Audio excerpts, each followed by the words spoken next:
കോടികൾ മുടക്കി നവീകരണം നടക്കുന്ന മണാശ്ശേരി ചുള്ളിക്കാപ്പറമ്പ് റോഡിന്റെ ഭാഗമായ കൊടിയത്തൂർ തെയ്യത്തുംകടവ് റോഡിൽ യാത്രാ ദുരിതം അതിരൂക്ഷം. പലയിടത്തും റോഡ് പൊട്ടിപ്പൊളിഞ്ഞ് കുണ്ടും കുഴിയും വെള്ളക്കെട്ടുകളുമായി മാറിയ അവസ്ഥയിലാണ്.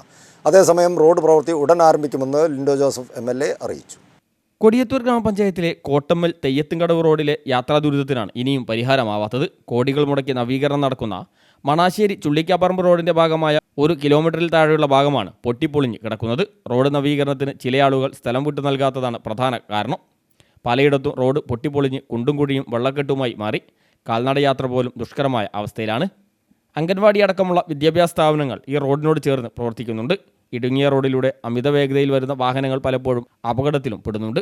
വീതി കുറവും വളവുമുള്ള റോഡിൽ സൂചനാ ബോർഡുകളില്ലാത്തതും സ്കൂൾ വിദ്യാർത്ഥികളടക്കമുള്ള കാൽനടയാത്രക്കാർക്ക് നടന്നുപോകാൻ മതിയായ സ്ഥലമില്ലാത്തതും പലപ്പോഴും അപകടങ്ങൾ ക്ഷണിച്ചു വരുത്തുന്നു. പൊട്ടിപ്പൊളിഞ്ഞ റോഡ് അറ്റകുറ്റപ്പണികൾ നടത്തി ഇരുവശത്തും കോൺക്രീറ്റ് ചെയ്ത് കാൽനടയാത്രയ്ക്കെങ്കിലും യോഗ്യമാക്കാൻ അധികൃതർ തയ്യാറാവണമെന്നാണ് നാട്ടുകാരുടെ ആവശ്യം. നേരത്തെ 900 മീറ്ററോളം വരുന്ന ഭാഗത്ത് 12 ലക്ഷം രൂപ ചെലവഴിച്ച് താൽക്കാലിക ടാറിംഗ് നടത്തിയിരുന്നെങ്കിലും 1 മാസത്തിനകം ടാറിംഗ് പൊട്ടിപ്പൊളിഞ്ഞ് റോഡ് പഴയപടിയാവുകയായിരുന്നു. നിരവധി വിദ്യാഭ്യാസ സ്ഥാപനങ്ങളിലേക്കും മെഡിക്കൽ കോളേജിലേക്കുമുള്ള പ്രധാന റോഡ് കൂടിയാണിത്. പലയിടത്തും കുടിവെള്ള പൈപ്പ് പൊട്ടിയൊലിക്കുന്നതും പതിവാണ്.